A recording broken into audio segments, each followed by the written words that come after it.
독일의 철학자 쇼펜하우어는 이렇게 말했습니다. 인간은 끝없이 욕망하는 존재다. 저를 포함해서 많은 분들이 이 말에 공감하실 거라고 생각합니다. 어릴 적 저 역시도 그랬습니다. 학창시절 저는 축구를 참 좋아했습니다.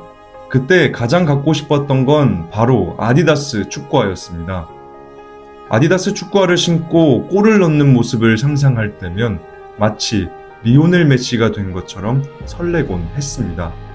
결국 어머니를 조르고 졸라 꿈에 그리던 축구화를 손에 놓곤 잠들기 전엔 그 신발을 머리맡에 두고 잤던 기억이 납니다. 하지만 애석하게도 그 기쁨은 일주일도 가지 않았습니다.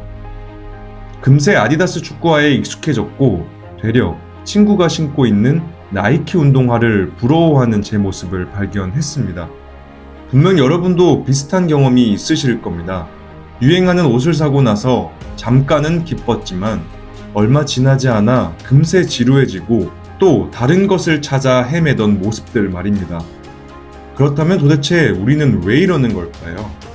오늘은 쇼펜하우어의 철학과 현대 심리학을 통해 우리가 욕망을 이루고도 더 큰 공허함을 느끼는 이유를 함께 탐구해 보려고 합니다.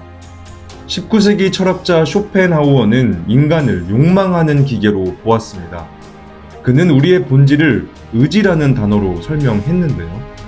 이 의지는 끊임없이 무언가를 갈망하도록 우리를 몰아간다는 겁니다. 문제는 이 욕망이 성취되면 곧바로 사라지고 다른 새로운 욕망이 생겨난다는 겁니다. 쇼펜하우어는 이 과정을 이렇게 표현했습니다. 인간의 삶은 욕망과 권태 사이에서 흔들리는 시계 추와 같다. 그러니까 욕망이 채워지지 않으면 고통스럽고 욕망을 이뤘을 때는 지루함과 허무함이 찾아온다는 겁니다. 결국 인간은 끝없는 결핍 상태에서 살아갈 수밖에 없다는 겁니다. 쇼펜하우어의 관점을 심리학에서는 쾌락 적응이라고 부릅니다. 간단히 말해 인간은 새로운 자극에 금방 익숙해진다는 뜻입니다. 솔직히 한 번쯤은 이런 생각해 보셨을 겁니다. 로또에 당첨만 될 수 있다면 얼마나 행복할까? 물론 지금의 당첨 금액으론 서울에 아파트 한 채도 사기 힘든 것이 현실입니다만 될 수만 있다면 저는 참 좋을 것 같습니다. 그런데 여기 흥미로운 사실이 있습니다. 로또 당첨자들을 추적한 연구에 따르면 그들의 행복 수준은 당첨 전과 거의 비슷하거나 오히려 더 낮아지는 경우가 있다고 합니다. 반대로 큰 실패를 경험한 사람들도 시간이 지나고 나면 이전의 심리 상태를 회복한다는 연구 결과 또한 있습니다. 결론적으로는 우리의 행복과 불행은 결국 일정한 수준으로 수렴하게 된다는 겁니다. 따라서 욕망을 채우든 채우지 못하든 우리의 만족은 오래가지 않는다는 겁니다. 쇼펜하우어의 철학과 현대 심리학은 다른 시대와 언어를 사용하고 있지만 결국 같은 진실을 말하고 있습니다. 쇼펜하우어는 욕망을 삶의 본질로 보았고 심리학은 욕망을 생존과 진화를 위한 전략으로 설명합니다. 그럼에도 두 관점은 공통적인 메시지를 포함하고 있습니다. 그것은 바로 인간의 고통은 욕망에서 비롯된다는 겁니다. 그렇다면 인간은 영원히 욕망과 결핍의 굴레에서 벗어날 수 없는 걸까요?